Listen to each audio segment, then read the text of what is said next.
When I discovered my wife's cheating, I crafted a master plan to make her pay for her betrayal. Standing at the window, I observed the car pulling into the driveway, turning right, and disappearing into the street. I questioned why I wasn't more upset, having just witnessed 10 years of my life slip away. Wasn't there supposed to be more than a shrug and a casual acknowledgement that I should go take care of the dripping faucet? Turning towards the kitchen, I mentally replayed the events of the last half hour. Returning from work, I found my wife Peggy seated at the kitchen table with a full glass of wine. I sensed something was amiss right away. Firstly, she was home before Maya's departure from her usual schedule of arriving half an hour to an hour after me. Secondly, there was nothing on the stove. Finally, a glass of wine, a rare choice for Peg. No sooner had I entered the room than she asked me to sit down, revealing she had something to say. Grabbing a beer from the refrigerator, I settled across from her. Peg told me she had noticed a disconnection between us in the last 6 months. Uncertain about the cause, she expressed her concern about our drifting apart. Despite attempting to discuss it, all she heard was that we were going through a rough time and things would improve. Peg then informed me of her decision to initiate a break, emphasizing it wasn't about divorce, just a temporary separation. She felt the need for space to reflect on her life and understand the reasons behind our relationship strain, encouraging me to do the same. In response, I tried to downplay the severity of the situation, urging Peg not to view it as that bad. Acknowledging our problems, I emphasized that every marriage faced challenges. I expressed my belief that we couldn't solve these issues by being apart and not communicating. Peg informed me that talking wouldn't resolve our issues, emphasizing that I only perceived one problem in our marriage: the lack of closeness. According to her, my proposed solution was too simplistic, merely involving her getting undressed and allowing me to do as I pleased. Peg asserted that there was more to our problems. We no longer made love or snuggled, and she couldn't explain why, despite still loving me as much as the day we got married. Something was wrong, and she needed space to figure it out. She clarified that she didn't want to throw 10 years of marriage away but believed that time apart might help. Peg had already packed her belongings and planned to stay with her sister until finding her own place, promising to call me weekly to stay in touch. As she prepared to leave, mentioning her commitment to marry, she departed without a goodbye kiss. Her actions spoke volumes, revealing the depth of our situation. It didn't take long for word to spread that Peggy and I had broken up. Most of our friends sympathized and tried their best to cheer me up. Peggy would call me once a week and ask how I was feeling, and I'd say I was doing fine. Then I'd ask how she was feeling, and she'd say she was fine. Then I'd ask her if she was ready to come home, and she'd say not yet. 6 weeks into Peg's absence, unsettling rumors surfaced, hinting at her having a boyfriend. I didn't want to believe it. I wanted to believe that it was just like she said it. She just needed some time alone to get her thoughts in order, and then she'd come home. I kept hearing different things, so I decided to check out the rumors. I would find out where Peg was staying, do a little investigation, and put an end to the rumors. But no one could tell me where she was staying. Either couldn't or wouldn't, and I began to sense that something in the situation was extremely suspicious. I dined with my friend Tom, and his wife Tanya shared my concerns, inadvertently revealing that I planned to hire a private investigator to locate Peg and verify the rumors. I observed Tom exchanging a glance with Tanya, and she subtly nodded. Tom advised me to save my money, confirming the accuracy of the rumors but refusing to disclose further details. In response to my inquiry about Peggy leaving me for someone named Adam White, Tom explained that Adam worked with Peggy and she had indeed left me for him. I expressed confusion, questioning why she didn't simply get a divorce instead of opting for separation. Tom countered by highlighting Peg's meticulous planning, suggesting that she had been dating Adam for almost a year and likely had contingency plans in place. According to him, Peg might have organized the separation so she could return home if things didn't work out with Adam. Feeling frustrated with the lack of information from my supposed friends, I stood up, tossed my napkin on the table, and declared that I would walk myself before leaving. On the way home, I pondered what I had just discovered: no closeness with Peg for over a year because she refused to be with me. No closeness for over a year because she rejected my touch. And all the while she pretended everything was fine. I stayed at home, played the good boy, and waited for the unfaithful truth. All my friends knew, yet they let me sit there and wait. The waiting was over. The next morning, I scheduled an appointment with the cordless detective agency and provided them with an advance. I informed them of Peg and her boyfriend's workplace, instructing them to gather all possible information. Then I went home and created a list of tasks to end my relationship with Peg. I mentioned that I would wait for the detective report, intending to have the list and be prepared once it was available. After completing the list, I leaned back in my chair and contemplated another issue. I acknowledged that it had been almost months without any closeness due to Peg's rejection, and decided that now that I knew the reason, I wouldn't remain celibate any longer. sitting at the kitchen table, sipping a beer and planning to end the long dry spell. I recalled Tom's words about Peg's meticulous planning. Knowing her well, I realized she had plans for my reaction and how to use it against me in the divorce. The list I made was useless. She could predict my response. A new list took shape, requiring immediate action and strategies to turn the tables on Peg. The next morning, I went to the bank to deposit my check. While there, I checked the safe Peg and I shared. The register showed Peg regularly checking it weekly. I noticed she was watching me, ready to respond at the first sign that I was onto her. I pondered that for a moment.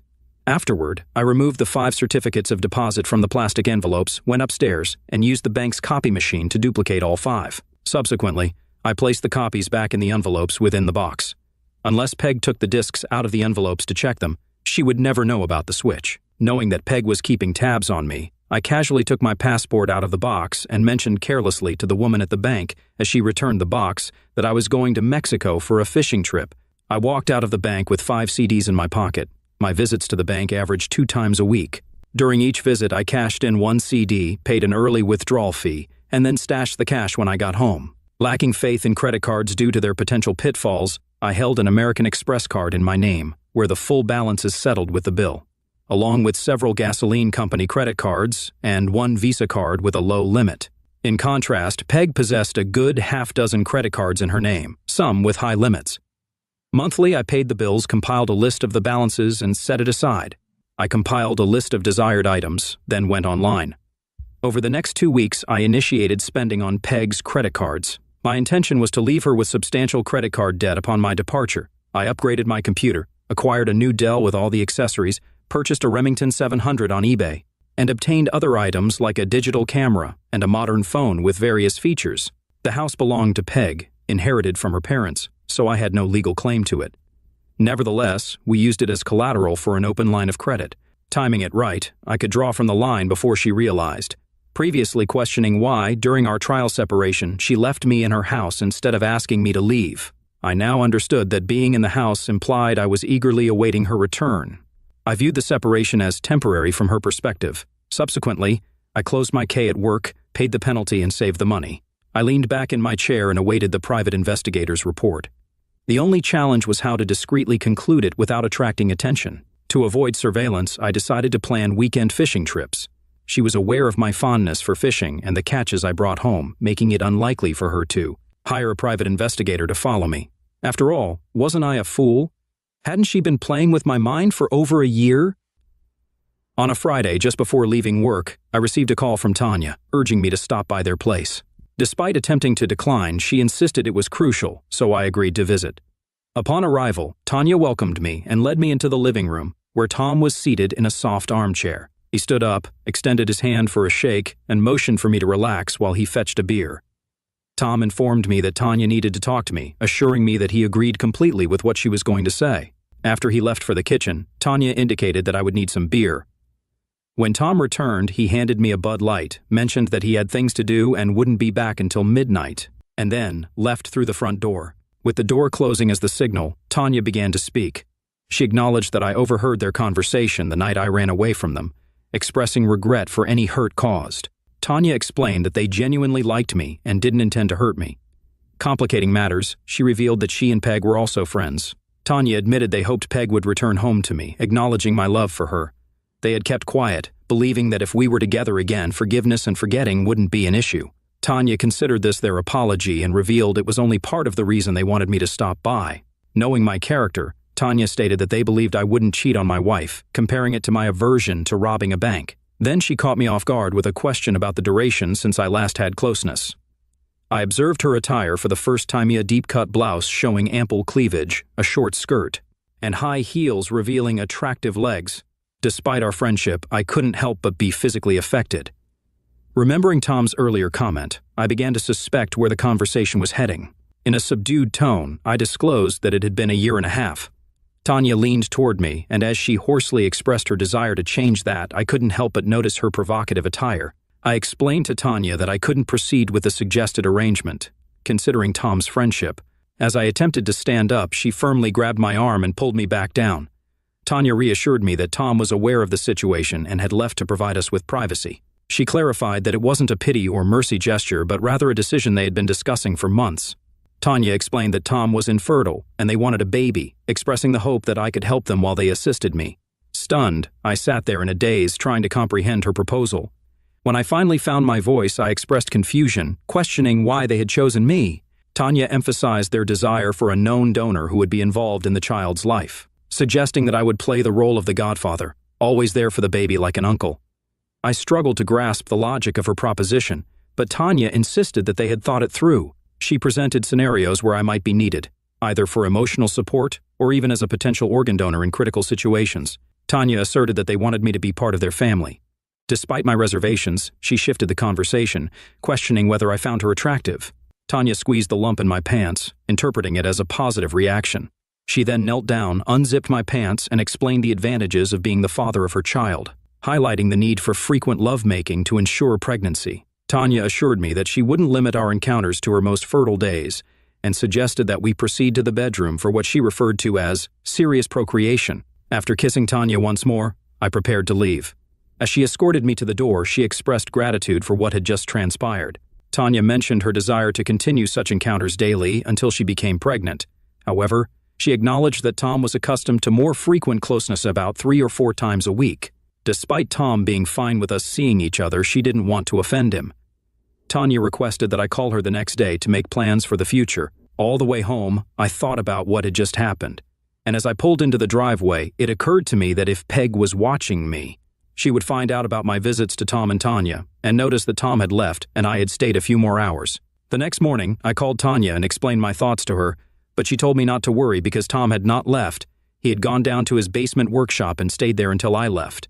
This information got me thinking it was one thing to make love to Tanya when Tom was gone, but could I do it if I knew he was in the house? Tanya must have known what I was thinking because she said, "Don't worry, Rob, everything will be fine. I promise." That same day, I got a call from Tom, inviting me to have a drink with him after work. It was a bit awkward sitting down with a guy you've known for 20 years who's a good friend, and whose wife you just had a consensual night with. He must have known what I was thinking, so he got right to the point. Tom acknowledged the awkwardness of the situation and expressed the need to discuss it. He affirmed his complete agreement with what had transpired between Tanya and me. Tom disclosed that Tanya hadn't revealed the full truth and admitted that he was impotent, unable to engage in intimate activity for over a year. He explained that Tanya's passionate behavior the previous night was an attempt to compensate for his inability, and her concern for not wanting to hurt him was a cover for the truth.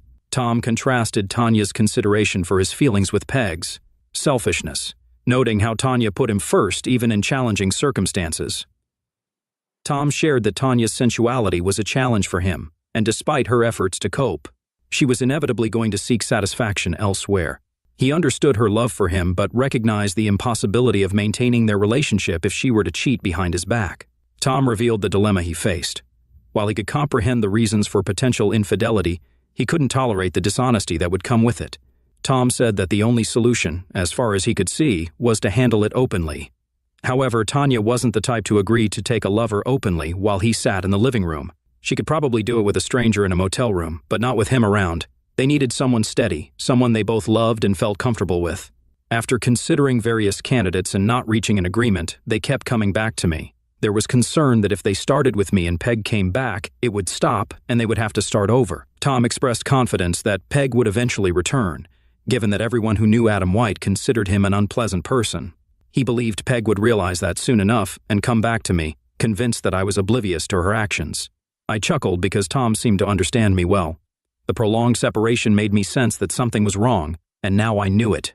According to Tom, Peg was history, even if she didn't know it yet. He was confident that I wouldn't take her back under any circumstances, freeing Tanya and him to approach me. They wanted to have a baby, and Tanya needed a physical relationship until doctors could identify and resolve Tom's issue. They needed someone else to fulfill that role for Tanya. Tom acknowledged that it might sound peculiar, but he believed that me being intimate with his wife would, in fact, save his marriage. He wanted me to get used to the idea that he knew about it and there was nothing wrong with him. I was left speechless, finding the situation so unusual that it was difficult to comprehend. Tom, after staring into his glass, turned his gaze to me and expressed his emotional struggle, sharing that the inability to satisfy his wife was deeply painful for him.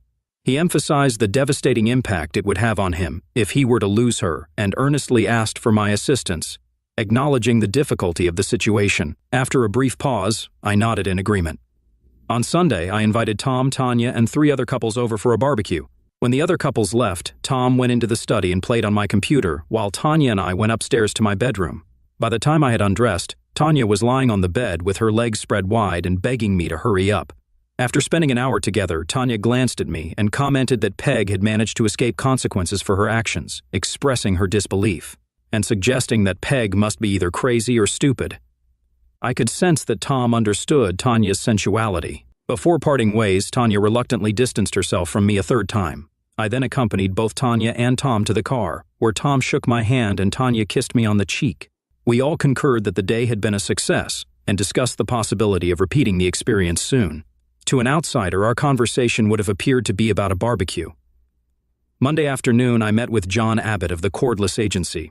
Handing me the report, he said, "Every time I do one of these things, I hope it's just a misunderstanding and that nothing is going on. But there's no doubt about it here. Your fee also covers our appearance in court on your behalf if what you decide to do goes to trial." I shook his hand, walked out of his office, and on the way home, I wasn't at all as pissed off as I thought I would, but probably because I had already accepted that it was true, and by the time I got the report, I had it all sorted out in my mind. What am I going to do about this situation? Nothing that I hadn't already done. The only thing I had to do was to get the line of credit in place in time so that Peg wouldn't find out about it until it was too late. I'll meet with a lawyer and get the paperwork done, but I won't file it until I'm ready. For the next 5 weeks, we met with Tom and Tanya 3 or 4 times a week, either at their place or mine. They started a rumor that I was going through a rough patch and that they were spending time with me, trying to cheer me up. Peg called me every week, but I stopped asking how she was feeling and when she was coming home. Finally, I'd had enough. I wrote checks on the line of credit, and as soon as they ran out, I found an apartment, moved out of the house, and served Peg with divorce papers.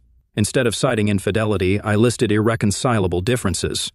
I did this so that Peg wouldn't know I knew about White. She'd see it as my way of encouraging her to decide to come home.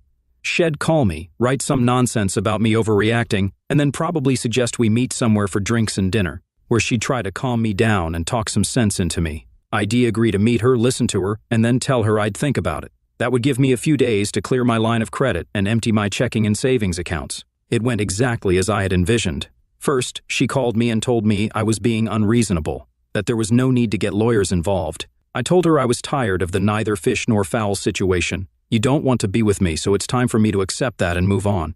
I agreed to meet her at Angelo's. It was the first time I'd seen her since she left me, and she looked good.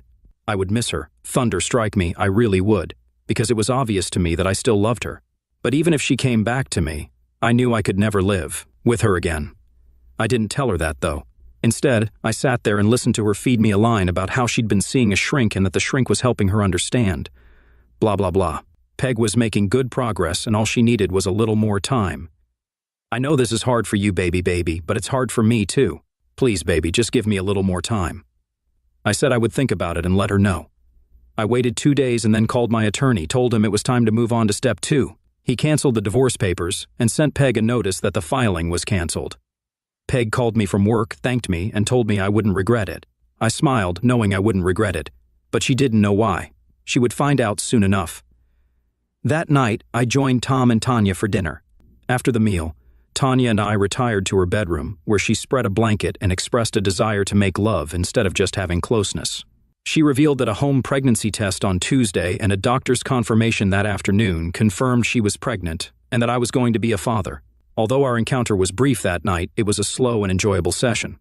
Afterward, I informed Tanya that I might not see her again soon, as I planned to conclude the situation with Peg and White that week, possibly requiring me to leave town for a while. Tanya urged me not to take any drastic actions, emphasizing the need for the baby's father to be around. Concerned, she speculated that my decision might be influenced by Tom's situation, and she urged me to think about it differently. Despite our recent closeness, she emphasized that just because she got what she wanted didn't mean she didn't still need me. The next day, Adam White, a member of the Fraternal Order of Eagles, attended the meeting and left in good spirits after discussing potential opportunities for advancement within the organization with influential members. In an equally good mood, he got out of the car in the parking lot of his house. He locked the car door, turned around, and felt a blinding pain before everything around him went black. He was found by a neighbor who called paramedics, and the paramedics who responded to the call took him to the emergency room at the hospital, where it was discovered that both of his arms and both of his legs were broken, and his genitals were damaged so severely that both of his testicles had to be removed. He was in great pain when he opened his eyes and saw that he was in a hospital room and found that he could not move. He had plaster casts on his arms and legs and was in traction. He saw Peggy standing next to his bed with a look of horror on her face before he passed out again. I wasn't present, but I received a detailed account of the events. A man entered the room, approached Peg, who stood near the bed, and glanced at White. The man inquired if she was Margaret Olson, and upon her affirmative response, he handed her legal documents informing her that she had been served. Opening the envelope, Peg discovered that she was being sued for divorce, citing infidelity as the grounds. As she read the word infidelity and observed the state of White on the bed in front of her, her face turned pale and fear overcame her expression. Realizing the implications, she exclaimed, "Oh my God," before sitting down in a chair and breaking into tears. The police inquired about my whereabouts that night. It transpired that I was engaged in a poker game, commencing an hour before the Eagles meeting and extending for an additional hour after White entered the hospital. Peg inadvertently provided an alibi, funding it without awareness. While the guys were willing to assist for free, I utilized Peg's credit as a gesture of gratitude. The Home Shopping Network obtained her Visa card number for the digital cameras gifted to Bill and Steve.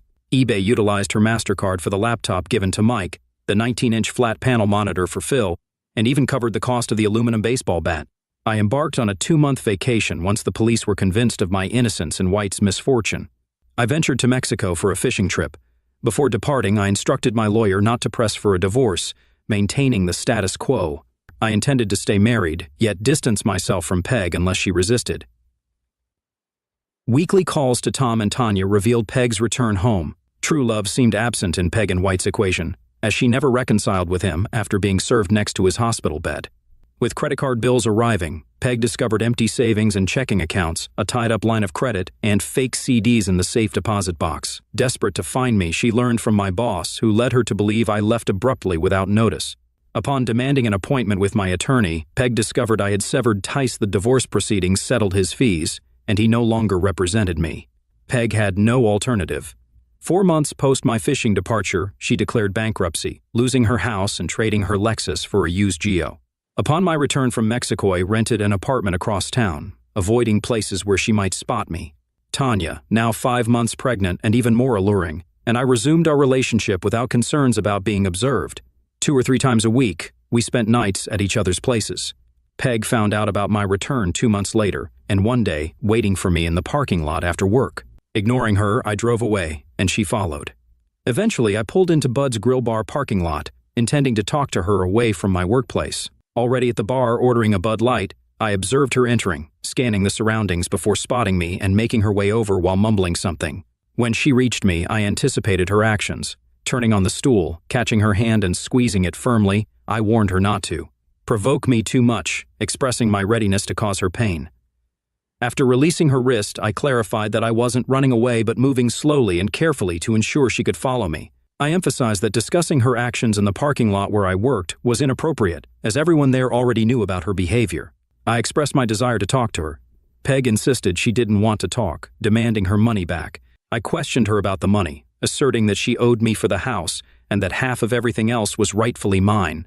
I refused to give it to her, justifying my stance as compensation for the pain, suffering, and loss of marital rights I endured.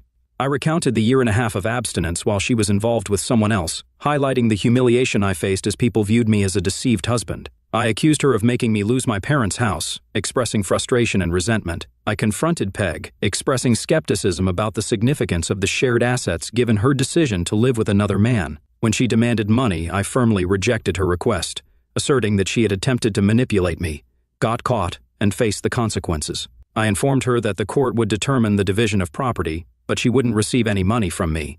I outlined a strategy for the legal proceedings, explaining that once she sued, I would counter-sue. I emphasized the ability of a skilled lawyer to prolong the case for 6 to 8 months, during which she would be paying her attorney. I questioned her financial ability to sustain legal fees without gaining anything. I claimed to possess sufficient evidence to defend my case in court, warning her that if I won, she would suffer the consequences. In a worst-case scenario for me, I described a scenario where I would agree to divide the assets, but subsequently evade payment. I highlighted the impracticality of retrieving money from me, as I had no savings or checking accounts, a leased car, and lived in a furnished apartment. I underscored that the only recourse Peg and her lawyer would have with a judgment was to garnish my paycheck.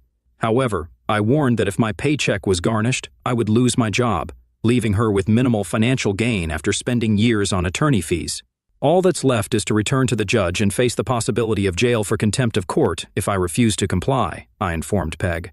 You can expect only a postcard from a small fishing village in Mexico, where I would reside until my funds ran out. I acknowledged that, thanks to her, I now had something else. I urged Peg to come to terms with the fact that she had manipulated me, been caught, and faced retaliation. I suggested she consider herself fortunate, especially when reflecting on the fate of her boyfriend. I emphasized that she could still be intimate with anyone, unlike her boyfriend, who had lost his masculinity and could never be with another man's wife.